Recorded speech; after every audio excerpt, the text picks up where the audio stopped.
నమస్కారం, Shilpa TV news కి స్వాగతం. ముందుగా ముఖ్యాంశాలు.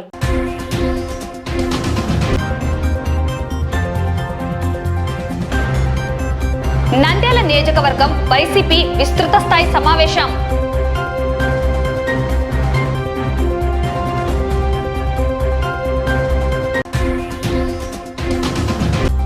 మాజీ కౌన్సిలర్ చిలుకల వెంకట సుబ్బయ్య గౌడ్ కుటుంబ సభ్యులను పరామర్శించిన మాజీ ఎమ్మెల్యే శిల్పా రవిచంద్ర కిషోర్ రెడ్డి, ఎమ్మెల్సీ ఇస్సాక్ బాషా.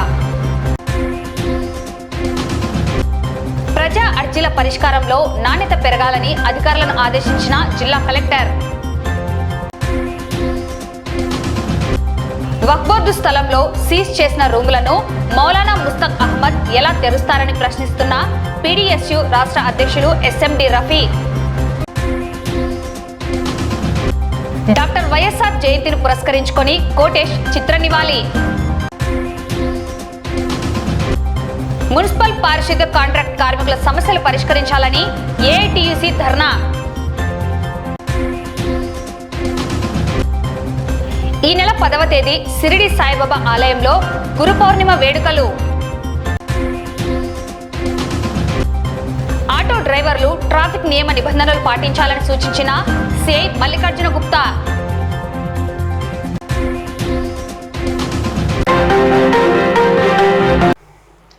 నంద్యాల నియోజకవర్గం వైఎస్ఆర్సీపీ విస్తృత స్థాయి సమావేశం సోమవారం పట్టణంలోని సూరజ్ గ్రాండ్ హోటల్ నందు నంద్యాల జిల్లా అధ్యక్షుడు కాటసాని రాంభూపాల్ రెడ్డి అధ్యక్షతన మాజీ ఎమ్మెల్యే శిల్పా రవిచంద్ర కిషోర్ రెడ్డి ఆధ్వర్యంలో నిర్వహించడం జరిగింది. ఈ కార్యక్రమంలో కూటమి ప్రభుత్వం అధికారంలోకి వచ్చి సంవత్సర కాలంలో ప్రజలకు ఇచ్చిన హామీలు, సూపర్ 6 పథకాలు ఎంతవరకు అమలు చేశారో, రాష్ట్రంలో ప్రజలు పడుతున్న ఇబ్బందులు, ఆర్థిక సమస్యలు వంటి వాటి గురించి ప్రజల వద్దకు వెళ్లి చర్చించి బాబు షూరిటీ మోసం గ్యారంటీ కార్యక్రమం ప్రతి వైఎస్ఆర్సీపీ నాయకులు, కార్యకర్తలు నిర్వహించాలని, జగన్ 2.0 కార్యక్రమాన్ని విజయవంతం చేయాలని ఈ కార్యక్రమంలో నేతలు పిలుపునిచ్చారు. సమావేశంలో నంద్యాల జిల్లా అధ్యక్షుడు కాటసాని రాంభూపాల్ రెడ్డి మాట్లాడుతూ, సంవత్సర కాలంలో కూటమి ప్రభుత్వం ప్రజలకు ఇచ్చిన సూపర్ 6 పథకాలు అమలు చేయలేదని, బాబు షూరిటీ మోసం గ్యారంటీ కార్యక్రమాన్ని ప్రతి నాయకుడు, కార్యకర్త నియోజకవర్గ స్థాయిలో, మండల స్థాయిలో, గ్రామ స్థాయిలోకి వెళ్లి క్షేత్రస్థాయిలో ప్రజలతో మమేకమై చర్చించాలని, బాబు ప్రజలకు చేసిన మోసాలను వివరించాలని, పార్టీ కోసం సైనికులుగా పనిచేయాలని కోరారు. రాష్ట్ర ప్రజల కోసం, పార్టీ బలోపేతం కోసం మరోసారి వైఎస్ జగన్మోహన్ రెడ్డిని రాష్ట్ర ముఖ్యమంత్రిగా చేసుకునేందుకు ప్రతి ఒక్కరూ కృషి చేయాలని పిలుపునిచ్చారు. ప్రజలకు సంక్షేమ పథకాలు అమలు కావాలంటే మరోసారి వైఎస్ఆర్ పార్టీని గెలిపించాలని ప్రజలకు తెలియజేయాలని కోరారు. మాజీ ఎమ్మెల్యే శిల్పా రవిచంద్ర కిషోర్ రెడ్డి మాట్లాడుతూ, కూటమి ప్రభుత్వం అధికారంలోకి వచ్చి ఏడాది కాలంలో ప్రజలకు ఇచ్చిన ఏ ఒక్క హామీని నెరవేర్చలేదని, సంపద సృష్టిస్తామని చెప్పిన ముఖ్యమంత్రి చంద్రబాబు నాయుడు ప్రజలను మోసం చేశారని అన్నారు. కరోనా కాలంలో కూడా జగన్మోహన్ రెడ్డి ప్రజలకు అండగా నిలిచి వారి ఆరోగ్యం కోసం కృషి చేశారని, అదేవిధంగా సంక్షేమ పథకాలను అమలు చేశారని తెలిపారు. చంద్రబాబు నాయుడు వైఎస్ జగన్మోహన్ రెడ్డి కంటే ఎక్కువ పథకాలను ఇస్తానని నమ్మబలికి ప్రజలను నట్టేట ముంచారని విమర్శించారు. బాబు షూరిటీ భవిష్యత్తుకు గ్యారంటీ అని అధికారంలోకి వచ్చాడని, నేడు అన్ని గ్రామాల ప్రజల్లో బాబు షూరిటీ మోసం గ్యారంటీ అన్నారు. చంద్రబాబు నాయుడు ప్రజలకు ఇచ్చిన హామీలను నెరవేర్చడని తెలిసి కూడా ప్రజలు పట్టం కట్టారని, ఇప్పుడు మోసపోయారని విమర్శించారు. నంద్యాల నియోజకవర్గంలో శిల్పా సేవా సమితి ఆధ్వర్యంలో చేపడుతున్న శిల్పా సహకార్ మినరల్ ప్లాంట్స్ మహిళా బ్యాంకులను నిర్వహించకుండా అడ్డుకుంటూ వాటికి నోటీసులు ఇచ్చారని, వివిధ సేవా కార్యక్రమాలను అడ్డుకోవడం ఎంతో దుర్మార్గమైన చర్యలని, చేతనైతే తమ కంటే మించిన సేవా కార్యక్రమాలను చేపట్టాలని కోరారు. ఎవరు అడ్డుకున్నా శిల్పా సేవా సమితి సేవలను నిరంతరంగా నిర్వహిస్తామని తెలిపారు. రెడ్ బుక్ రాజ్యాంగం అమలు చేస్తూ వైసీపీ నాయకులను, కార్యకర్తలను ఇబ్బందులు పెడుతున్నారని, ఇక్కడ ఎవరు రెడ్ బుక్ పాలనకు భయపడే ప్రసక్తే లేదని కార్యకర్తలకు, నాయకులకు అభయం ఇచ్చారు. అధికారం ఎప్పుడు ఎవరికీ శాశ్వతం కాదని కూటమి నాయకులు గుర్తు చేసుకోవాలన్నారు. కూటమి ప్రభుత్వం అభివృద్ధి, సంక్షేమంపై దృష్టి పెట్టాలని సూచించారు. పార్టీని బలోపేతం చేసుకోవాలని, పార్టీని పునర్నిర్మించుకోవాలని పిలుపునిచ్చారు. ఈ కార్యక్రమంలో మాజీ ఎంపీ పోచా బ్రహ్మానందరెడ్డి, నంద్యాల జిల్లా పరిశీలకురాలు ఎమ్మెల్సీ కల్పలతారెడ్డి, ఎమ్మెల్సీ ఇస్సాక్ బాషా, రాష్ట్ర మాజీ Markfed chairman P P Nagireddy, municipal chairperson Mabunisa, MPP Shetty Prabhakar, Nandyal జిల్లా ఉపాధ్యక్షుడు dal mill Ameer Basha, municipal vice చైర్మన్లు, వైసీపీ నాయకుడు ప్రహ్లాద్ రెడ్డి, మాజీ మార్కెట్ యార్డ్ చైర్మన్లు, నంద్యాల నియోజకవర్గ వైసీపీ నాయకులు, ఎంపీటీసీలు, సర్పంచ్లు, ఉప సర్పంచ్లు, కౌన్సిలర్లు, వార్డు ఇన్ఛార్జీలు, కార్యకర్తలు, అభిమానులు పాల్గొన్నారు. మన నాయకుడు ఆదేశం మేరకు చంద్రబాబు షూరిటీ మోసం గ్యారెంటీ అనే కార్యక్రమం కింద చంద్రబాబు నాయుడు 2024లో సూపర్ 6 అంటూ ప్రజలకు ఏ విధంగా మోసం చేశాడు అవన్నీ కూడా మనం ప్రజలకు తెలియజెప్పాలనే ఉద్దేశంతోనే మన నాయకుడు ఆదేశం మేరకు జిల్లా లెవెల్లో ఆల్రెడీ మీటింగ్ అయిపోవడం జరిగింది. ఇప్పుడు నియోజకవర్గం లెవెల్లో నంద్యాలలో ఉదయం ఆలగడ్డ అయిపోవడం జరిగింది. ఇప్పుడు సాయంత్రం నంద్యాల నియోజకవర్గం కూడా ఈరోజు మీటింగ్ జరగడం జరుగుతుంది.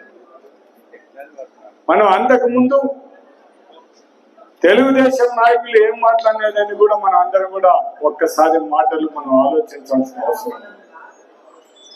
జగన్మోహన్ రెడ్డి గారు బటన్ నొక్కుతుంటే ఈ రాష్ట్రం శ్రీలంక అయిపోతుంది. మొత్తం శ్రీలంకలో ప్రజలు రోడ్ల మీదకి అన్నాని కోసం రోడ్ల మీదకి వచ్చినారు. ఆంధ్రప్రదేశ్ కూడా ఆ విధంగా అవుతుందని మాట్లాడిన తెలుగుదేశం నాయకులు ఈరోజు సూపర్ 6 వల్ల ఈ రాష్ట్రం ఏమైతుంది అనేది కూడా వాళ్లకు అంటే ఆ రోజు జగన్మోహన్ రెడ్డిని మాట్లాడిన వాళ్ళు ఈరోజు ఈ సూపర్ 6 అంటే కేవలం ప్రజలను ఓట్ల కోసం మోసం చేయడానికి తప్ప ప్రజలకు ఏ మాత్రం చేయాలనే ఆలోచన లేకుండా కేవలం ప్రజలను మభ్యపెట్టి ఓట్ల కోసమే ఈరోజు సూపర్ 6 రావడం జరిగింది. మీరందరూ కూడా మరొకసారి మిమ్మల్ని అందరినీ కూడా కోరేది ఒకటే, మీరందరూ కూడా ఈ కోడ్ మాత్రం QR కోడ్ మాత్రం మీ సెల్ ఫోన్ లో మీరందరూ కూడా డౌన్లోడ్ చేసుకుంటే అంటే మొత్తం ఏ విధంగా మీరు చంద్రబాబు నాయుడు మనకు మేనిఫెస్టోలో ఏం చెప్పినాడు, మన జగన్మోహన్ రెడ్డి గారు ఏం మాట్లాడినట్టు కూడా అవన్నీ దీంట్లో ఉంటాయి. కాబట్టి ప్రతి ఒక్కరు కూడా మీరు QR కోడ్ మీరు డౌన్లోడ్ చేసుకొని మన వాళ్ళకి ఎవరెవరికి సంబంధించిన వాళ్ళకందరికి కూడా మీరు వాళ్ళకు పంపించేసి మనం ఈ చంద్రబాబు పరిపాలనలో ఏ విధంగా నష్టపోయినాం, ఈ సంవత్సరంలో ఎంత డబ్బులు కోల్పోయినాం అనేది కూడా ప్రజలకు మనం చెప్పాల్సిన అవసరం ఉంది. కాబట్టి మీరందరూ కూడా ఈ కార్యక్రమాన్ని విజయవంతం చేయాలని కోరుకుంటూ మన అందరం కూడా ఒక సైనికులకు మాదిరి పార్టీ కోసం పనిచేయాలని కోరుకుంటూ సమావేశాన్ని ఏర్పాటు చేయడానికి ముఖ్య కారణం ఈ మధ్య కాలంలోనే తెలుగుదేశం ప్రభుత్వం ఏర్పడి కూటమి ప్రభుత్వం ఏర్పడి 1 సంవత్సరం ముగిసిపోయిన తర్వాత ఆ సంవత్సర కాలంలో వాళ్ళు ఏ రకంగా పరిపాలించారు అని చెప్పేసి ఒక చర్చ మనం మొదలు పెట్టలేదు, ప్రజలు మొదలు పెట్టారు. మీరందరూ అనుకుంటుండొచ్చు ఎందుకు ఇన్ని రోజులు పట్టింది, ఎందుకు మన పార్టీ వాళ్ళు కూడా ఇటువంటి మీటింగ్లు గతంలో పెట్టలేదు, ఎందుకు సంవత్సర కాలం మనందరం కూడా వేచి చూసినాము అని చెప్పేసి మీరందరూ కూడా ఆలోచిస్తూ ఉండొచ్చు. దీనికి ఒకటే కారణం, ప్రజలు ఎన్నుకున్నటువంటి ప్రభుత్వానికి కనీస సమయం 1 సంవత్సర కాలం అన్నా మనం ఇవ్వాలి. ఎందుకంటే మొదటి నెలలోనో 2వ నెలలోనో 3వ నెలలోనో మనం కార్యక్రమాలు మొదలు పెడితే ప్రజలే మనల్ని ప్రశ్నించే పరిస్థితి. నిన్నగాక మన ప్రభుత్వం ఏర్పడింది, అప్పుడే ఎలా చేస్తారో అని చెప్పేసి మనల్ని అడుగుతారు. అందుకని కనీసం 1 సంవత్సరం అన్నా వాళ్ళకి అవకాశం ఇవ్వాలి. మామూలుగా అయితే మాకు 6 నెలల సమయం పడుతుంది, 6 నెలల తర్వాత నుంచి మేము బ్రహ్మాండంగా పరిపాలిస్తాము అని చెప్పేసి చెప్పినటువంటి పెద్ద మనుషులు. జగన్మోహన్ రెడ్డి గారికి అనుభవం లేదు, అనుభవ రాహిత్యంతో ఆయన రాష్ట్రాన్నంతా శ్రీలంక లాగా చేసినాడు, ఆర్థిక వ్యవస్థని సర్వనాశనం చేసినాడు. నన్ను ఎన్నుకోండి, నన్ను ఎన్నుకున్న వెంటనే మొదటి రోజు నుంచే సూపర్ 6 ఇస్తాను, లేకపోతే ఆర్థికంగా పురోగతి సాధిస్తాను, లేకపోతే సంపద సృష్టిస్తాను అని చెప్పేసి చంద్రబాబు నాయుడు గారు లేకపోతే వాళ్ళ కూటమి పెద్దలు ఎన్నో వాగ్దానాలు ప్రజలకు ఇచ్చి సూపర్ 6 అని చెప్పి అమలుకు సాధ్యం కాదు అని చెప్పేసి పదే పదే మన నాయకులు లేకపోతే మీరందరూ కూడా ఆ రోజు ప్రజలకు చెప్పారు. ఇదే పెద్ద మనుషులు జగన్మోహన్ రెడ్డి గారు ఈ పథకాలు అమలు చేస్తానన్నప్పుడు ఇది సాధ్యపడదు, మన దగ్గర అటువంటి బడ్జెట్ లేదు, మీ వల్ల కాదు అని చెప్పేసి ఈ పెద్ద మనుషులు 2014లో మనం అధికారంలోకి వచ్చినప్పుడు 19లో మనం అధికారంలోకి వచ్చినప్పుడు చెప్పినారు. జగన్మోహన్ రెడ్డి గారు వచ్చిన మొదటి నెల నుంచే ప్రతి పథకాన్ని అమలు చేసుకుంటూ కరోనా కాలం లాంటి సంక్షోభాన్ని ఎదురీది డబ్బులంతా కరోనా కోసం ఖర్చు పెట్టిన తర్వాత కూడా అటువంటి ఇబ్బందికరమైన ఆర్థిక పరిస్థితులలో, ఎందుకంటే మీకు తెలుసు కేంద్ర ప్రభుత్వం కూడా తన దగ్గర ఉన్న ఖాతాలో ఉన్న డబ్బులంతా ఆ రోజు కరోనా మీద ఖర్చు పెట్టింది. వ్యక్తులకి సంబంధించిన డబ్బు ప్రైవేట్ సంస్థలు ఏదైతే వాళ్ళ జోబులో నుంచి ప్రజల కోసము ప్రజాహిత్యం కోసం ఖర్చు పెట్టాల్సినటువంటి ఫండ్స్ ని కూడా ఆ రోజు డైవర్ట్ చేసి తీసుకొని కరోనా కోసం ఖర్చు పెట్టింది. ఇవి కాకుండా 5 సంవత్సరాల పరిపాలనలో ఎన్నో సంక్షేమ పథకాలు అమలు చేసి ప్రజలకి ఇచ్చిన వాగ్దానాల్ని 99% హామీల్ని నెరవేర్చి మనం వెళ్ళినాం. చంద్రబాబు నాయుడు గారు చెప్తే చెయ్యడు అనే విషయాన్ని ప్రజలకి తెలుసు.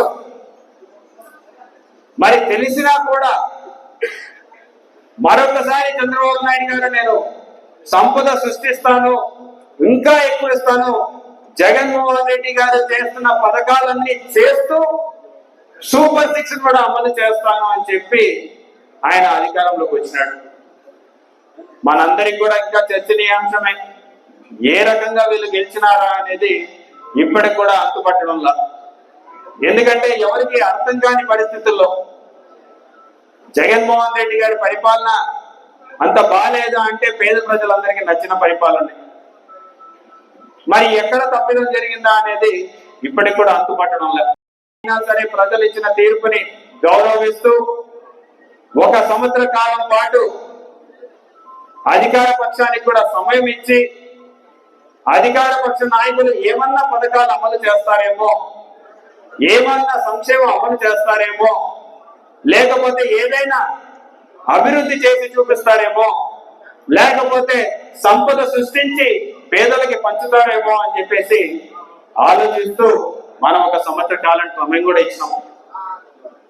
మరి ఇప్పుడు మీరే చెప్పాలి, బాబు ష్యూరిటీ భవిష్యత్తు గ్యారంటీ అని చెప్పేసి అధికారంలోకి వచ్చాడు. మరి ఈరోజు గ్రామాల్లో వార్డుల్లో నాకంటే మీకే బాగా తెలుసు. ఈరోజు ఏమంటున్నారన్నా, బాబు ష్యూరిటీ అంటే మోసం గ్యారంటీ అని చెప్పేసి మరొకసారి ఇప్పుడు మనందరం కూడా ప్రజలను అడగాల్సిన ఈసారి తప్పెవరిది? చంద్రబాబు నాయుడు మోసం చేస్తాడు అని ప్రతి ఒక్కరికి తెలుసు. ప్రతి ఒక్కరు ఓటేసే ముందు కూడా అదే మాట చెప్పినారు, చంద్రబాబు నాయుడు చెప్తే చేయడబ్బా. అయినా సరే ఎందుకో మరి ఆడికి పోయేసి అదే చంద్రబాబు నాయుడికి బట్టలు వేస్తాడు.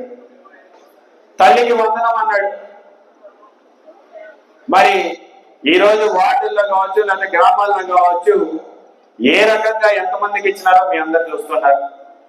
పెన్షన్లు మన ప్రభుత్వంలో ఉన్నప్పుడు ఏ మాత్రం ఇచ్చినామో పెన్షన్లలో ఈరోజు ఎంతమందికి కోత విధించినారు, ఒక్కటంటే ఒక కొత్త పెన్షన్ అన్న ఎవరికైనా ఇచ్చినారా అని చెప్పేసి ఒకసారి ఆలోచించండి అని చెప్పేసి కూడా కోరుతున్నాను. సూపర్ 6 అమలు చేయాలంటే కొత్తగా చంద్రబాబు నాయుడు రిపోర్ట్ చెప్పారు, అన్ని అమలు చేసేసినారంట. విన్నారా స్పీచ్? అన్ని అమలు చేసేసినాము, ఇంకెవరైనా సూపర్ 6 గురించి మాట్లాడితే వాళ్ళకి నాలుక కత్తరిస్తా అని చెప్పబోయి దాన్ని సరిదిద్దుకొని మందం అని చెప్పి మాట్లాడు. సంపద సృష్టించేయడం అయిపోయిందంట, ఆ సంపద సృష్టించేసి మీ అకౌంట్లలో జమ చేయడం కూడా అయిపోయిందంట. P4 అని చెప్పేసి ఒక పథకాన్ని తీసుకొచ్చి పేదరికాన్ని నిర్మూలించేసినారంట. నిర్మూలించినాడు కాబట్టి, పేదలు ఎవరు లేరు కాబట్టి ఎవరికి కూడా అకౌంట్ లో డబ్బులు వేయాల్సిన పని లేదు అని చెప్పేసి ఈరోజు చంద్రబాబు నాయుడు గారు చెప్తా ఉన్నారు. పేదరికం అంతా నిర్మూలం అయిపోయిందన్నా. అందరికి ఇల్లులు ఉన్నాయి కదా, ఊర్లలో మీరు అందరూ ఏం అడగాల్సిందంటే అందరికి ఇల్లులు వచ్చినాయా లేదా? వచ్చిన ఇల్లుల కన్నా హౌసింగ్ ఇచ్చినారా లేదా? ఈడ మనము దాదాపు 4,500 మందికి ఇళ్ల పట్టాలు తయారు చేసిస్తే దాని మీద కోర్టులో కేసు వేసి దాన్ని అడ్డుకోవడం ఆ రోజు చేయడమే కాకుండా ఆ కోర్టుకు వెళ్ళి కూడా మనం గెలిచి తిరిగి వాళ్ళందరికీ హౌసింగ్ శాంక్షన్ చేయించి వాళ్ళ ఇల్లు కట్టుకొని మొదలు పెడితే వాళ్ళ దగ్గరికి పోయి కట్టుకునే వాడిని కూడా ఆపినటువంటి పరిస్థితి. ఈ రోజు ఒక్కసారి మిమ్మల్ని అందరినీ పరిశీలించమంటున్నా. కొందు నది కాడ కనీసం ఆ ప్లాట్లు ఉన్నాయా, లేకపోతే దాన్ని కూడా ఇసుక దొంగలైనా దొంగలించుకోపోయినారా అని ఒక్కసారి వెళ్ళి చూసుకొని వచ్చుకోమంటాను. ఎందుకంటే ఇంకా మీ ప్లాట్లు లేవాడా?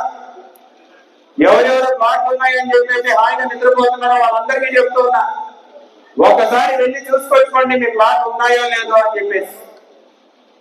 పైపెచ్చిగా 1 సెంట్ కాదు, 1 సెంటులో మనిషి అనేవాడు పడతాడా, దేనికి పనికి వస్తుందని చెప్పి కూడా మాట్లాడాడు. మరి ఇప్పుడు 5 సెంట్లు ఇస్తారంట, తీసుకోవాలి మరి మీరు అందరూ కూడా.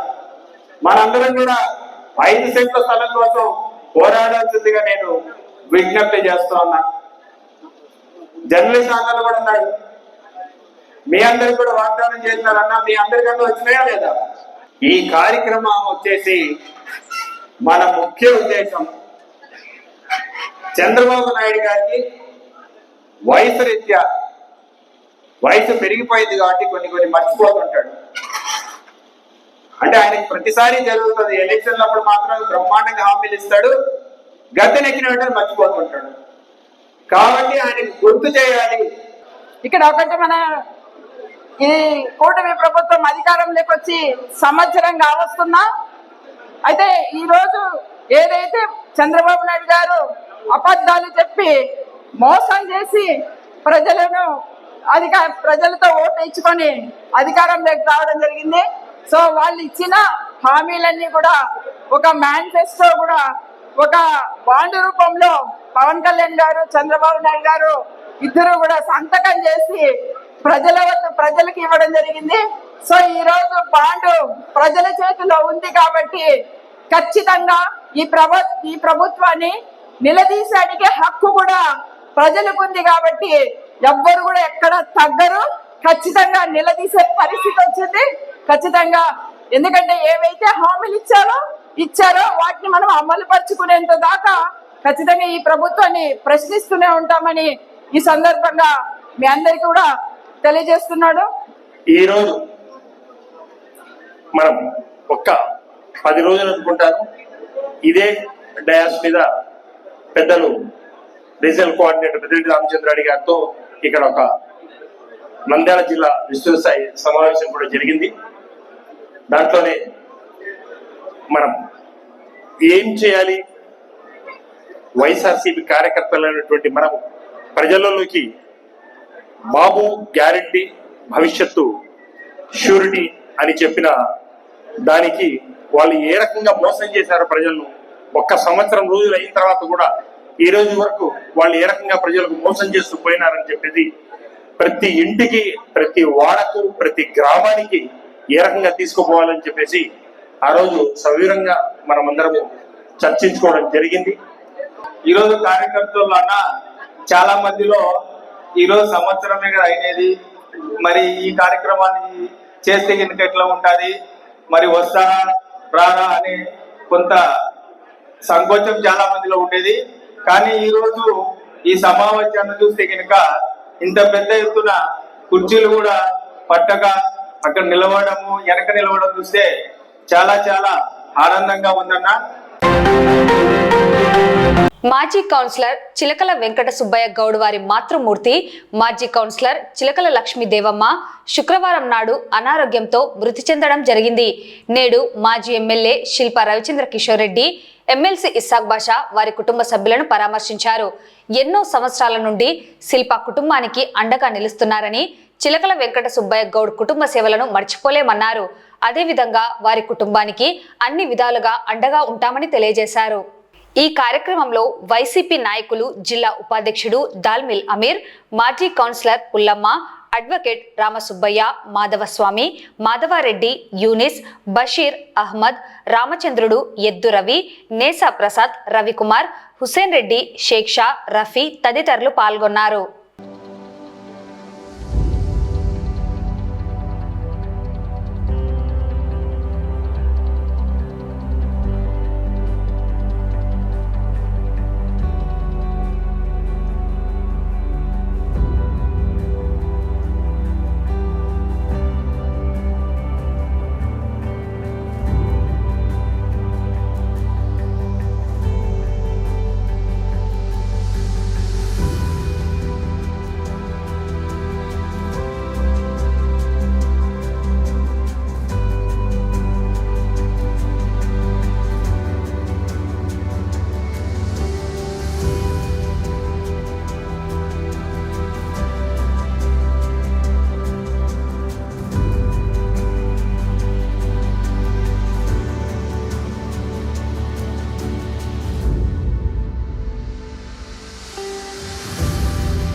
ప్రజా అర్జీల పరిష్కారంలో నాణ్యతను పెంచి అర్జీదారులు సంతృప్తి చెందేలా చర్యలు తీసుకోవాలని జిల్లా కలెక్టర్ రాజ్కుమారి అధికారులను ఆదేశించారు. సోమవారం కలెక్టరేట్లోని పీజీఆర్ఎస్ హాలులో జిల్లా నలుమూలల నుండి వచ్చిన ప్రజల నుండి అర్జీలను జిల్లా కలెక్టర్, జాయింట్ కలెక్టర్, డిఆర్ఓ స్వీకరించారు. ఈ సందర్భంగా కలెక్టర్ మాట్లాడుతూ ప్రజా పరిష్కార వేదికకు వచ్చే అర్జీదారుల సమస్యల పరిష్కారంలో అధికారులు మెరుగైన దృష్టి సారించాలన్నారు. జిల్లాలో రెవెన్యూ, రీసర్వే అంశాలపై ఎక్కువ శాతం ఫిర్యాదులు రావడం జరుగుతుందని, అందుకు ఆర్డీఓలు, తహసీల్దార్లు ప్రత్యేక దృష్టి సారించి పరిష్కారం దిశగా చర్యలు తీసుకోవాలని సంబంధిత అధికారులను కలెక్టర్ హెచ్చరించారు. ముఖ్యంగా ఆర్డీఓలు ప్రతిరోజు తహసీల్దార్లతో టెలికాన్ఫరెన్స్ నిర్వహించి అర్జీలు బియాండ్ ఎస్ఎల్ఏకు వెళ్లకుండా పరిష్కరించేలా చూడాలన్నారు.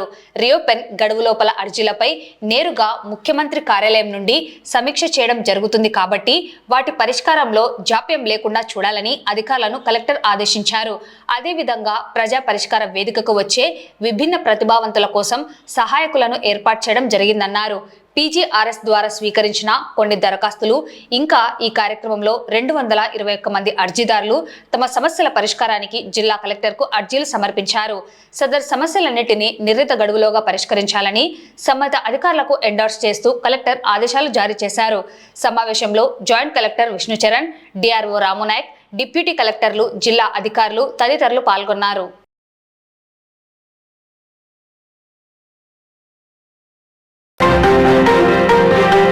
నంద్యాల పట్టణంలో బాలాజీ కాంప్లెక్స్ లో ఉన్న వక్ఫ్ బోర్డు స్థలంలో వక్ఫ్ బోర్డు అధికారులు సీజ్ చేసిన రూములను మౌలానా ముస్తక్ అహ్మద్ ఎలా తెరుస్తారని పీడీఎస్యు రాష్ట్ర అధ్యక్షులు ఎస్ఎండి రఫీ ప్రశ్నించారు. ఫైనాన్స్ కార్పొరేషన్ చైర్మన్ నిన్న రాత్రి ఒక వీడియో ద్వారా సోషల్ మీడియా ద్వారా బయటికి రావడం జరిగింది. 2019 సంవత్సరం టీడీపీ పార్టీ అధికారం ఉన్నప్పుడు బాలాజీ కాంప్లెక్స్లో ఉన్న వక్ఫ్ బోర్డు స్థలం 1 ఎకరా 72 సెంట్లు లీజ్ తీసుకోవడం జరిగింది.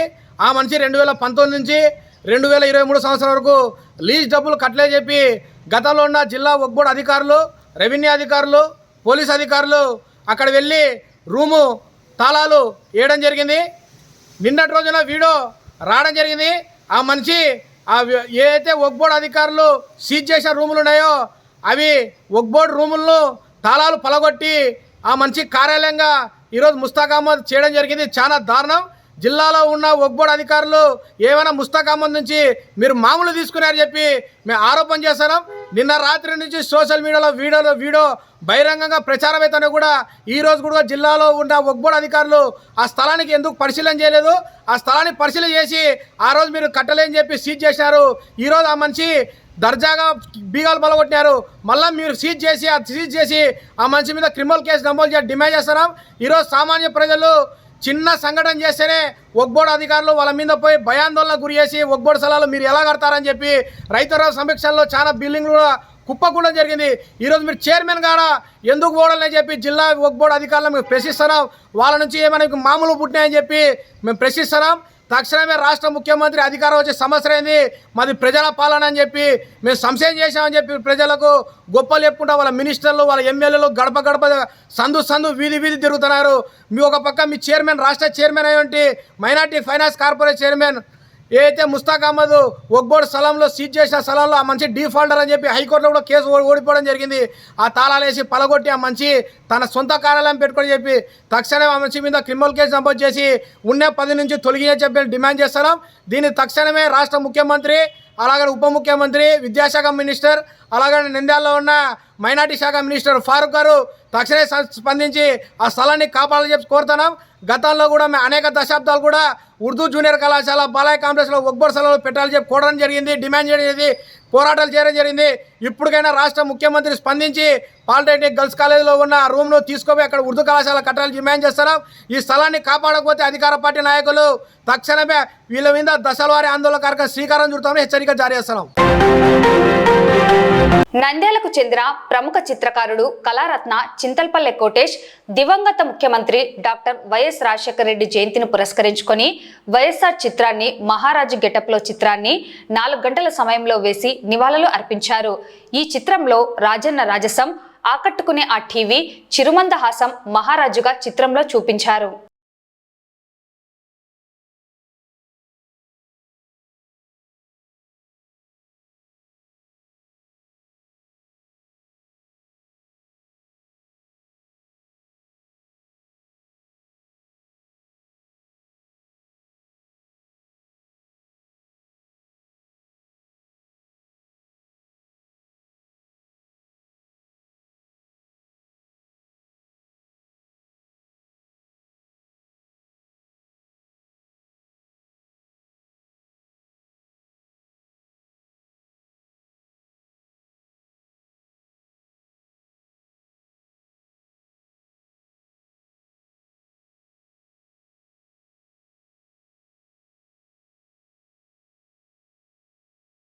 వైఎస్ రాజశేఖర రెడ్డి గారి జయంతిని పురస్కరించుకొని వైఎస్ఆర్ చిత్రాన్ని మహారాజ్ గెటప్లో వేసి చిత్ర నివాళులర్పించాను. A3 డ్రాయింగ్ చార్ట్ మీద వాటర్ కలర్స్ పెయింటింగ్స్లో వేశాను ఈ చిత్రాన్ని. ఈ చిత్రం వేయడానికి 4 గంటల సమయం పట్టింది. ఈ చిత్రంలో రాజన్న రాజసం ఆకట్టుకునే చిరుమందహాసం ఆ టీవీ దర్జాగా ఉన్నట్లు చిత్రంలో చూపించాను. ఉమ్మడి ఆంధ్రప్రదేశ్ ముఖ్యమంత్రిగా పనిచేసి ప్రజల గుండెలో చిరస్థాయిగా నిలిచిపోయిన దివంగత ముఖ్యమంత్రి వైఎస్ రాజశేఖర రెడ్డి గారు ప్రజల సమస్యలు స్వయంగా తెలుసుకోవాలని పాదయాత్ర చేపట్టి 1467 కిలోమీటర్లు నడిచారు. పేద ప్రజలు, రైతులు, పేద విద్యార్థులు ఇలా ఎంతోమంది వాళ్ళు పడుతున్న కష్టాలు చూసి చెల్లించిపోయారు. 2004లో ముఖ్యమంత్రికి పదవి చేపట్టి అనేక పథకాలు ప్రవేశపెట్టి గొప్ప పరిపాలన అందించారు. మరలా 2009లో ఎన్నికల్లో మరోసారి ముఖ్యమంత్రి అయ్యారు. అయితే రెండోసారి కేవలం సీఎం అయిన 3 నెలలకే సెప్టెంబర్ 2న అంటే 2009 సెప్టెంబర్ 2న చిత్తూరు జిల్లాలో రక్షాబండ కార్యక్రమాన్ని వెళుతూ హెలికాప్టర్ ప్రమాదంలో మరణించారు. వైఎస్ మరణం కోట్లాది ప్రజల్లో తీవ్ర వేదన గురి చేసింది. ఆయన మరణం తట్టుకోలేక చాలామంది ఆత్మహత్య కూడా చేసుకున్నారు. భౌతికంగా వైఎస్ఆర్ మన మధ్య లేకపోయినా కోట్లాది ప్రజల గుండెల్లో కొలువై ఉన్నారు. ఓటమి ఎరిగిన నాయకుడిగా ప్రత్యేక గుర్తింపు పొందారు. అసలైన రాజకీయ నాయకుడిగా, భారతదేశం గర్వించదగ్గ మంచి నాయకుడిగా, అసలైన పరిపాలన అందించిన మహారాజుగా తాను ఎవరైనా సరే అతనికి సరిపోను సరే వచ్చిన సాయం కోరిన వచ్చిన వారికి అండగా నిలిచారు. ప్రజానేతగా ఇలా అందరి హృదయాల్లో రాజన్న ఉంటాడు. కోట్లాది ప్రజల అభిమానుల్లో నేను ఒకరు. కావున అతనికి ఆయన జయంతి కానీ వర్ధంతులు కానీ వచ్చినప్పటికీ నేను ఒక వినూత్న రీతిలో ఒక డిఫరెంట్ శైలిలో ఆయన చిత్రాన్ని వేసి చిత్ర నివాళులు అర్పిస్తుంటాను. ఈసారి ఆయన ఒక మహారాజుగా అంటే రామయ్య రాజ్యం ఎలా ఉంటుందో రాజన్న రాజ్యం ఎలా ఉంటుందో రాజన్న కూడా మహారాజులుగా ఈ చిత్రంలో చూపించారు. జై వైఎస్ఆర్, జై జై YSR. AP municipal workers union రాష్ట్ర సమితి పిలుపు మేరకు ఈ రోజు నంద్యాల మున్సిపల్ కార్యాలయంలో ధర్నా నిర్వహించి వినతి పత్రం మున్సిపల్ చైర్పర్సన్ మహబూనిసా, డిప్యూటీ కమిషనర్ కు సమర్పించారు. ఏఐటీయూసీ పట్టణ కార్యదర్శి శ్రీనివాసులు, మున్సిపల్ వర్కర్స్ యూనియన్ జిల్లా నాయకులు లక్ష్మి, ఓబులేసు మరియు పట్టణ అధ్యక్షులు రంజిత్, కార్యదర్శి ప్రతాప్, సహాయ కార్యదర్శి శివరాం మస్తాన్, కార్మికులు పాల్గొన్నారు. అనంతరం ఏఐటీయూసీ నాయకులు మాట్లాడుతూ మున్సిపల్ అవుట్సోర్సింగ్ కార్మికులందరికీ సంక్షేమ పథకాలు వర్తించాలని డిమాండ్ చేశారు. మున్సిపల్ కార్మికులు రిటైర్ అయిన వారి స్థానంలో, మరణించిన వారి స్థానంలో వారి కుటుంబ సభ్యులకు తిరిగి పనులు అప్పచెప్పాలని కోరారు. కార్మికులకు పనిముట్లు అందివ్వాలని, కార్మికులను సచివాలయాలకు బదిలీ చేసి కార్మికుల కొరతను నివారించాలని, కార్మికులకు పనిభారం ఎక్కువైనందున కార్మికులు ఇబ్బందులు పడుతున్నారన్నారు. శానిటేషన్ సిబ్బంది అందరూ ధర్నా చేస్తున్నామని చెప్పి దేశవ్యాప్తంగా తమ సమస్యలను ఈ రోజు మనం ముందుకు తీసుకురావడం జరిగింది. ఈ నెల 9వ తేదీ నుంచి ఈ ఆందోళనలు మొదలు పెడతామని చెప్పి ఒక నోటీస్ అయితే మాకు ఇవ్వడం జరిగింది. తప్పకుండా ప్రభుత్వానికి మరియు కౌన్సిల్ దృష్టికి వీళ్ళటువంటి న్యాయబద్ధమైనటువంటి డిమాండ్స్ ఏవైనా ఉన్నాయో అవి మేము కౌన్సిల్ ద్వారా తీర్చడానికి ఎప్పుడు ముందుగా ఉంటాము. అలాగే ప్రభుత్వానికి కౌన్సిల్ త్రూ ఒక లెటర్ గాని రాసి ఏదైతే మన నంద్యాల స్వచ్ఛందంగా ఆరోగ్యవంతంగా కావాలి అన్న కరోనా టైంలో ఎంతో మంది వీళ్ళ వల్లనే ఆ రోజు మనం ఎదుర్కోవడానికి సిద్ధంగా ఉన్నాము. కాబట్టి ఫస్ట్ వీళ్ళ ఇంపార్టెన్స్ మనం ఖచ్చితంగా ఉండాల్సిందే. వీళ్ళకి ఎప్పుడు మేము అండగా ఉంటామని ఈ సందర్భంగా తెలియజేస్తూ ప్రభుత్వానికి కానీ మేము వీళ్ళ ద్వారా వీళ్ళ న్యాయమైనటువంటి కోరికల్ని మా కౌన్సిల్ ద్వారా ప్రభుత్వానికి పంపిస్తామని డిమాండ్ చేస్తామని చెప్పి ఈ సందర్భంగా తెలియజేసుకుంటున్నాము. అలాగే ఏదైతే 60 సంవత్సరాలు దాటిన వాళ్ళు రిటైర్డ్ అయినారో వాళ్ళ స్థానాలలో తమ కుటుంబ సభ్యులకు మరియు చనిపోయిన వాళ్ళ కుటుంబ సభ్యులకు ఇవ్వాలని ఒక డిమాండ్ మా దృష్టికి రావడం జరిగింది. ఈ డిమాండ్ గానీ కౌన్సిల్ దృష్టికి పెట్టడం జరుగుతుంది. గతంలో అడిగినప్పుడు ఇక్కడ ఎవరైతే రిటైర్మెంట్ అయ్యారో వాళ్ళందరూ కానీ తమ అప్లికేషన్స్ మా దృష్టికి తీసుకురావని అడగడం కానీ జరిగింది. కానీ ఇంతవరకు తీసుకురాలేదు. అదే మరి ఒకసారి యూనియన్ వాళ్ళకి చెప్పి ఎంతమంది లాస్ట్ టైం రిటైర్డ్ అయ్యారో చనిపోయారో వాళ్ళంటే ఒక లిస్ట్ ఇస్తే ప్రభుత్వానికి మరి కౌన్సిల్ ముందు ఉంచి తమకు న్యాయం చేయడానికి అవకాశం ఉంటుంది. కాబట్టి మీరందరూ ఒక అప్లికేషన్ తీసుకురావాల్సిందిగా కోరుకుంటున్నాం. ఈ నెల 5వ తేదీ నుండి సమ్మెలోకి పోవాలనే ఉద్దేశంతో వీళ్ళకి మున్సిపల్ కాంట్రాక్ట్ కార్మికులకు 60 నిర్ణయాన్ని తొలగించారు. వారి ప్లేసులో వాళ్ళ కుటుంబాలను పెట్టాలని, అదేవిధంగా చనిపోయిన వారు ఉన్నారు వాళ్ళ ప్లేసులో వాళ్ళ కుటుంబీకులను ఎవరినో ఒకరిని చేర్చాలని, వెంటనే ఇప్పుడు పనిముట్లు పూర్తిగా వారికి అందుబాటులో లేవు. చాలా మంది ఇబ్బంది పడతారు. పొరకలు మరియు బండ్లు, ఈ డబ్బాలు, ఈ పోరకలు ఇలాంటివి లేక చాలా ఇబ్బంది పడుతున్న కార్మికులు. కాబట్టి కార్మికులకు సరైన పరికరాలు అందించి వారిని ఆదుకోవాలని, అదేవిధంగా ప్రతి ఒక్క సచివాలయాల కాడ పెట్టారు మస్టరు. ఆ మస్టర్ తొలగించి డివిజన్ వేడిగా 3 డివిజన్లు లేదా 4 డివిజన్లు పెట్టి ఇక్కడ డివిజన్ వేడిగా మస్టర్ వేసుకొని కార్మికుల ఇబ్బందులను మనసులో దృష్టిలో పెట్టుకొని అధికారులు వెంటనే అవి సచివాలయాలను ఎత్తేసి సచివాలయం దగ్గర మస్టర్ ఎత్తేసి డివిజన్ ఆఫీస్ దగ్గర పెట్టాలని ఏఐటీసీ ముందు నుండి హెచ్చరిస్తుంది. కాబట్టి రేపు జరగబోతున్న ఉద్యమాలలో 10వ తేదీగా చలో విజయవాడ ప్రోగ్రాం పిలిపించాం. ఆ ప్రోగ్రాం కూడా విజయవంతం చేసేందుకు ఏఐటీసీ మున్సిపల్ కాంట్రాక్ట్ కార్మికుల సమస్య పరిష్కరించే వరకు పోరాడతామని చెప్పేసి ఏఐటీసీ హెచ్చరిస్తున్నాం. మున్సిపల్ కార్మికుల సమస్యల పైన స్టేట్ కాల్ పిలుపు మేరకు ఈ నెల 3వ తారీఖు నుంచి 15వ తారీఖు వరకు పలు కార్యక్రమాలు జరిపి 15వ తారీఖు చలో విజయవాడ కార్యక్రమాన్ని విజయవంతం చేయాలని కార్మికులందరినీ కోరుతూ, గతంలో మున్సిపల్ సమస్యల మీద ఎన్నోసార్లు ధర్నాలు, నిరసన కార్యక్రమాలు చేసినా కానీ పట్టించుకోని ఈ అధికారులు 60 ఏళ్ళు నిండిన నిర్దాక్షిణ్యంగా చాలా మంది వర్కర్లను తొలగేయడం జరిగింది. వారి స్థానంలో వారి కుటుంబ సభ్యులను ఒకరిని తీసుకొని, చనిపోయిన వారి స్థానంలో వారి కుటుంబ సభ్యులను తీసి ఆ కుటుంబాన్ని ఆదుకోవాలని కార్మిక సంఘాలుగా హెచ్చరిస్తూ ఇంతటితో ముగిస్తుంది. నంద్యాల పట్టణం ఆర్టీసీ బస్టాండ్ సమీపంలో వెలిసిన షిరిడి సాయిబాబా ఆలయంలో ఈ నెల 10వ తేదీ గురు పౌర్ణమి వేడుకలను నిర్వహించడం జరుగుతుందని ఆలయ నిర్వాహకులు తెలిపారు. సాయిబాబా వారికి ఉదయం నుండి ప్రత్యేక అభిషేకాలు, అర్చనలు నిర్వహించడం జరుగుతుందని, మధ్యాహ్న హారతి అనంతరం డాక్టర్ దివిహై గ్రీవాచార్యులచే ప్రవచనాలు తెలియజేయడం జరుగుతుందని పేర్కొన్నారు. భక్తులు హాజరై బాబావారి దర్శనం చేసుకుని కృపకు పాత్రులు కావాలని కోరారు.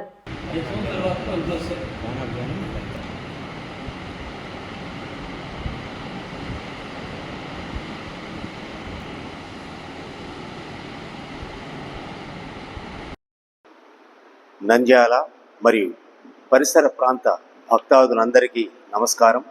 నంద్యాల పట్టణంలో ఆర్టీసీ బస్టాండ్ సమీపంలో వెలిసిన జంబులా పరమేశ్వరి అమ్మవారి ఆలయం ఎదురుగా ఉన్నటువంటి శ్రీ షిరిడి సాయిబాబా వారి ఆలయం నందు జూలై నెల 10వ తేదీ గురువారం రోజున బాబావారి ఆలయంలో గురు పౌర్ణమి వేడుకలు అంగరంగ వైభవంగా నిర్వహిస్తున్నాము. ఈ కార్యక్రమానికి భక్తాదులందరికీ ఆత్మీయ ఆహ్వానము. మరి ఆ రోజున వేకువజాము నుంచే బాబావారికి అభిషేకములు, పూలంగి సేవలు, అర్చనలు ముగిసిన తర్వాత, అలంకరించబడిన తర్వాత భక్తులకు నిరంతరంగా బాబావారి దివ్య దర్శనము ఏర్పాటు చేయడమైనది. మధ్యాహ్న ఆరతి అనంతరము హాజరయ్యే భక్తాదులందరికీ కూడా అన్నప్రసాద వితరణ కలదు. మధ్యాహ్నము 12:30 ప్రముఖ సంస్కృత విశ్రాంత లెక్చరర్ గారు శ్రీ దివి హైగ్రీవాచార్యుల వారిచే ప్రసంగం కూడా ఏర్పాటు చేయడమైనది. తదనంతరము బాలికలచే సాంస్కృతిక కార్యక్రమాలు అనగా భరతనాట్య ప్రదర్శన కూడా ఏర్పాటు చేయడం జరిగినది. కావున భక్తులు గురు పౌర్ణమి వేడుకలకు అత్యధిక సంఖ్యలో హాజరై ఆ కార్యక్రమాన్ని అందరూ జయప్రదం చేయవలసిందిగా ఆహ్వానిస్తున్నాము. అలాగే 9వ తేదీ ఉదయం 9 గంటలకు ఈ బాబా వారి ఆలయం నుండి గ్రామోత్సవం నిర్వహించబడు కాబట్టి ఆసక్తి గల భక్తులు అందరూ కూడా ఆ గ్రామోత్సవ కార్యక్రమంలో పాల్గొని బాబావారి దివ్య ఆశీస్సులు పొందగలరు. అలాగే ఈ బాబావారికి వెండి గొడుగు తయారు చేయాలన్న సంకల్పంతో ఉన్నాం కాబట్టి ఇప్పటికే ఈ బాబావారికి ఒకరు 1/2 కేజీ, కొంతమంది 1/4 కేజీ దాతలు వెండి ఇచ్చి ఉన్నారు. ఇంకా ఎవరైనా బాబా భక్తులు ఆసక్తి కలవారు మా ఆలయాన్ని సంప్రదించి ఆనందంగా మీరు కూడా అందులో పాల్గొనవచ్చని అందరికీ ఆత్మీయ ఆహ్వానం. ఆర్టీసీ బస్టాండ్ సమీపంలో శ్రీ జమ్మలాపల్లి దేవాలయానికి ఎదురుగా వెలిసినటువంటి శ్రీ షిరిడి సాయిబాబా దేవాలయం నందు ఈ నెల 10వ తేదీన గురు పౌర్ణమి వేడుకలు ఏర్పాటు చేయడం అనేది. ముందు రోజుగా బుధవారం 9వ తారీఖున పురవీధులందు బాబావారి ఊరేగింపు కార్యక్రమం ఏర్పాటు చేయబడినది. గురు పౌర్ణమి రోజు ఉదయంనే ప్రాతకాలంనే 6 గంటలకు అభిషేకము, 7 గంటకు హోమములు ఏర్పాటు చేశాం. కాబట్టి మధ్యాహ్నం 12 గంటలకు అన్నప్రసాద వితరణ ఏర్పాటు జరిగింది. అలాగే పెద్దలైనటువంటి దివి హైగ్రీవాచారి గారి సత్సంగము 11:30 గంటలకు ఏర్పాటు చేయడం అనేది. కాబట్టి నంద్యాల పట్టణ వాసులు, పల్లెల వాసులు అందరూ ఈ ఆలయానికి వచ్చి గురు పౌర్ణమి వేడుకలు పూర్తి చేయాలని ఆశిస్తున్నాను. అలాగే ఈ ఆలయ అభివృద్ధికి సహకరించిన పెద్దలందరికీ, ఆర్థిక సహాయ సహకారంలో అందించినట్టు అందరికీ కృతజ్ఞతలు. ఈ గుడి అభివృద్ధికి తోడ్పడిన సహకరించిన సేవకులకు అందరికీ కృతజ్ఞతలు. నంద్యాల పట్టణంలో ఆటో డ్రైవర్లు ట్రాఫిక్ నియమ నిబంధనలు పాటించాలని ట్రాఫిక్ సిఐ మల్లికార్జున గుప్తా సూచించారు. ఆటో డ్రైవర్లు పాటించాల్సిన అన్ని నిబంధనల గురించి మీడియాతో వివరాలను సిఐ తెలియజేశారు.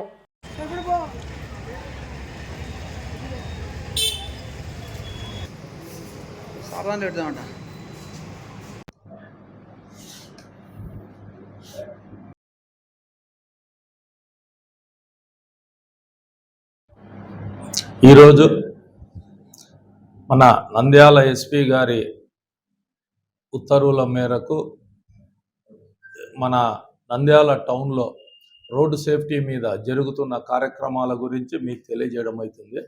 ముఖ్యంగా నంద్యాల ప్రజలకు, పట్టణ ప్రజలకు తెలియజేయడం ఏమనగా, ఈ ఆటో డ్రైవర్లు నంద్యాల టౌన్లో విపరీతమైన వేగంతో ఆటోలు నడుపుతూ ఉన్నారు.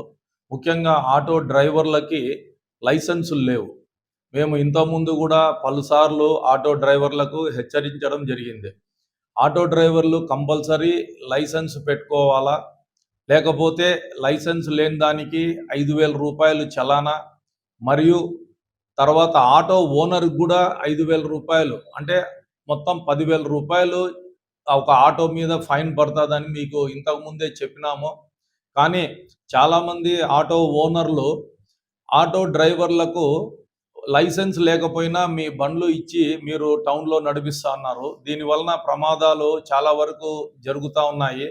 మేము ఎన్నో సందర్భాల్లో మీకు ఆటో డ్రైవర్లకు అవేర్నెస్ క్యాంపులు పెట్టి మీకు రోడ్డు ప్రమాదాల గురించి తీసుకోవాల్సిన జాగ్రత్తల గురించి మీకు తెలియజేసినాం. కానీ మీరు చాలా నిర్లక్ష్యంగా, మీరు ఎటువంటి జాగ్రత్తలు తీసుకోకుండా నంద్యాల టౌన్లో ఆటోలు నడుపుతూ ఉన్నారు. దీని మీద నంద్యాల ప్రజల నుంచి మాకు కూడా చాలా కంప్లైంట్స్ వస్తున్నాయి. ఈ ఆటోల గురించి కంట్రోల్ చేయమని చెప్పి ఆటో డ్రైవర్లు విచ్చలవిడిగా స్పీడ్గా ఆటోలు నడపడము, రోడ్డు మీద ఎక్కడ పడితే అక్కడ ఆటోలు ఆపడం వలన ప్రమాదాలు సంభవిస్తున్నాయని చెప్పి చాలామంది ప్రజలు వాళ్లకు కలుగుతున్న కష్టాల గురించి చెప్తూ మాకు ఫిర్యాదులు చేయడం జరిగింది. ఆ ఫిర్యాదుల మేరకు మేము పలుమార్లు మీకు కౌన్సిలింగ్ పెట్టి తర్వాత తీసుకోవాల్సిన జాగ్రత్తల గురించి చెప్పాము. కానీ మీలో ఎవరిలో కూడా ఎటువంటి, చాలా మటుకు 90% మార్పు రాలేదు. మీరు అదేవిధంగా ఆ రోడ్లో ఆటోలు ఎక్కడ పడితే అక్కడ ఆపడము, స్టాండ్లో పరిమితికి మించి ఆటోలు పెట్టడం, మహానంది నుంచి, నూనెపల్లి నుంచి, తర్వాత ఈ పాణ్యం నుంచి వచ్చే ఆటోలు విచ్చలవిడిగా నడుపుతూ, అతివేగంగా నడుపుతూ, రోడ్డు సిగ్నల్స్ పాటించకుండా మీరు విచ్చలవిడిగా నడుపుతూ ఉన్నారు. మీకు ఆ బండి నడిపేటప్పుడు ఆ వేగంలో మీకు సంతృప్తి ఉంటుందేమో, కానీ మీకు టైం బాగలేకపోతే మీ యొక్క నిర్లక్ష్యము మీ యొక్క ప్రాణాలకు ప్రమాదం కలిగించవచ్చు. అలాగే మీ వలన ఎదుటి వ్యక్తి ఎంత జాగ్రత్తలు పాటించి బండి నడిపినా కూడా ప్రమాదం లోనయ్యే అవకాశం ఉంటుంది. కాబట్టి మీ ఆటో డ్రైవర్లకు మేము మరొకసారి ట్రాఫిక్ పోలీస్ తరపు నుంచి హెచ్చరిస్తూ ఉన్నాము. ఇప్పటి నుంచి నంద్యాల టౌన్లో ప్రతిరోజు ఆటోల మీద స్పెషల్ డ్రైవ్ అనేది జరుగుతుంది. ప్రతిరోజు లైసెన్సులు చెక్ చేయడం జరుగుతుంది. మీరు తప్పకుండా డ్రైవర్కు లైసెన్స్ ఉండాలి. అదేవిధంగా మేము ఆటోలు ఎన్యూమరేషన్ అని చెప్పి పెట్టాము. అంటే నంద్యాల టౌన్లో ఎన్ని ఆటోలు ఉన్నాయి, ఎన్ని ఆటోలకు ఇన్సూరెన్స్ ఉంది, పర్మిట్ ఉంది, ఆర్సీ ఉంది, తర్వాత ఫిట్నెస్ ఉంది, పొల్యూషన్ ఉంది అని చెక్ చేస్తూ ఉన్నాం. చెక్ చేసి అన్నీ ఉన్న వ్యక్తులకు మేము ఒక ఆటో నెంబర్ ఇస్తున్నాం. ఆ ఆటో నెంబరు 4 స్టిక్కర్లు ఇచ్చి 4 వైపులా వేసుకోమని చెప్పి చెప్తున్నాం. కానీ మీరేం చేస్తున్నారు, మీరు కొంతమంది వేరే ఆటో డ్రైవర్లతో కొల్యూడ్ అయిపోయి మీ స్టిక్కర్లు వాళ్లకు ఇవ్వడం జరుగుతూ ఉంది. అటువంటి పరిస్థితి అటువంటి తప్పుడు పనులు మీరు చేయొద్దండి దయచేసి. ఒకవేళ మీ స్టిక్కర్ కాకుండా వేరే స్టిక్కర్ కానీ ఆటోకి దొరికిందంటే మాత్రం ఆటో సీజ్ చేసి దాని మీద పూర్తిగా ఎంత కఠినంగా చర్యలు తీసుకోవాలో అంత చర్యలు తీసుకుంటాము. ఈ ఎన్యూమరేషన్కి ఆటో వాళ్లకు సహకరించమని చెప్పి మేము చాలాసార్లు కోరడమైంది. ఆటో యూనియన్ లీడర్లకు కూడా చెప్పాము, ప్రతి ఆటోకి ఒక నెంబర్ తీసుకోండి, ట్రాఫిక్ పోలీస్ స్టేషన్ నెంబర్. ఆ ట్రాఫిక్ పోలీస్ స్టేషన్ నెంబరు అన్ని రికార్డులు ఫిట్నెస్ అన్నీ పర్ఫెక్ట్గా ఉంటేనే, ఫోర్స్లో ఉంటేనే మేము నెంబర్ ఇవ్వడం జరుగుతూ ఉంది. దీని వలన మీకే మేలు. ఏదైనా ఆటో ప్రమాదం జరిగినప్పుడు మీకు ఇన్సూరెన్స్ కవరేజ్ అనేది ఉంటుంది. లేదు ఎదుటి వ్యక్తికి ఏదైనా ప్రమాదం జరిగినప్పుడు వాళ్ళు ఇన్సూరెన్స్ క్లెయిమ్ చేసుకోవడానికి థర్డ్ పార్టీ ఇన్సూరెన్స్ ఉంటుంది. మీరు దీన్ని గమనించాలి. కంపల్సరీ మీ ఆటోకి అన్ని ఫోర్స్ ఉండేటట్టు చేసుకోండి. ఇంకోటి ముఖ్యంగా కోర్టు గైడ్ లైన్స్ ప్రకారము ఏదన్నా ప్రమాదం జరిగినప్పుడు ఎవరన్నా చనిపోతే ఆటోకు ఇన్సూరెన్స్ లేకపోతే కానీ, బండికి ఆటోకే కాదు ఏదైనా వాహనానికి ఇన్సూరెన్స్ లేకపోతే ఆ వాహనమును సీజ్ చేసి కోర్టుకు పంపిస్తాం. కోర్టు ద్వారా రిలీజ్ చేసుకోవాల్సి ఉంటుంది. మీరు ఇది కూడా గమనించాలి.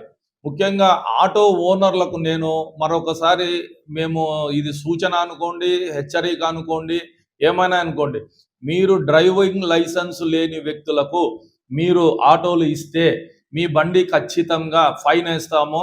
తర్వాత ఓనర్ కూడా ఫైన్ వేయడం జరుగుతుంది. అదే ఈ మధ్యకాలంలో స్కూల్స్ ఓపెన్ అయినాయి. స్కూల్స్ ఓపెన్ అయిన తర్వాత స్కూల్ పిల్లలు నడిపే ఆటోలు కూడా విపరీతమైన లోడ్ వేసుకొని ఒక్కొక్క స్కూల్ ఆటోలో మినిమం 15 నుంచి 20 మందిని చిన్నపిల్లల్ని ఎక్కించుకొని మీరు బండ్లు తోలడం జరుగుతూ ఉంది. మేము చూసినాము. దాని మీద కూడా రేపటి నుంచి ఖచ్చితంగా స్పెషల్ డ్రైవ్ అనేది జరుగుతుంది. మీరు పరిమితికి మించి మినిమం చిన్నపిల్లలు కాబట్టి ఒక మ్యాక్సిమంగా ఒక 6 మందిని మేము అలౌ చేస్తాము. 6 మంది పిల్లల కంటే ఎక్కువ మంది ఉంటే మీ ఆటో సీజ్ చేసి దాని మీద ఎటువంటి కఠిన చర్యలు తీసుకోవడానికి అవకాశం ఉంటుందో చట్టపరంగా మీ మీద చర్యలు తీసుకోవడానికి వెనకాడము. ఇంకొకటి, ఆటో డ్రైవర్లు వాళ్ళ యొక్క ఫిజికల్ స్ట్రక్చర్, ఐ మీన్ మీరు యూనిఫామ్ నీట్గా వేసుకోవాలా. మీరు విచ్చలవిడిగా పంచ కట్టుకొని పైన టీషర్ట్ అనేకులు ఆలోచిస్తారు. ఆటో డ్రైవర్ అనేవాడు నీట్గా గడ్డం షేవింగ్ చేసుకొని నీట్గా కాకి యూనిఫామ్ వేసుకొని డిసిప్లైన్గా ఉంటే చూడ్డానికి కూడా బాగుంటుంది. ఎక్కే ప్రయాణికులు కూడా ఎటువంటి భయము అనేది లేకుండా నిర్భయంగా ఆటో ఎక్కడానికి అవకాశం ఉంటుంది. మీరు ముఖ్యంగా మా నోటీస్కి వచ్చింది ఏమంటే, మీ ఆటో స్టాండ్లలో మీరు మందు తాగడము, గంజాయి కొట్టడము, తర్వాత ఇల్లీగల్ యాక్టివిటీస్ చేయడం అనేది జరుగుతూ ఉంది. అది ఒకరు చేసినా ఇద్దరు చేసినా ఆ ఆటో స్టాండ్ మొత్తానికి చెడ్డ పేరు వస్తుంది. కాబట్టి మీ యొక్క ఆటో స్టాండ్ సంబంధించిన లీడర్లు ఎటువంటి ఈ అవాంఛనీయ సంఘటనలు జరగకుండా, ఎటువంటి నేర ప్రవృత్తి చర్యలు జరగకుండా చూసుకోవాల్సిన బాధ్యత మీదే. వార్తలు ముగించే ముందు ముఖ్యాంశాలు మరోసారి.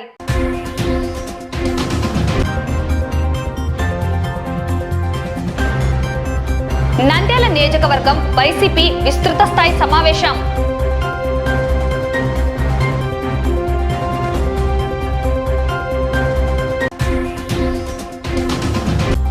మాజీ కౌన్సిలర్ చిలుకల వెంకట సుబ్బయ్య గౌడ్ కుటుంబ సభ్యులను పరామర్శించిన మాజీ ఎమ్మెల్యే శిల్పా రవిచంద్ర కిషోర్ రెడ్డి, ఎమ్మెల్సీ ఇస్సాక్ బాషా.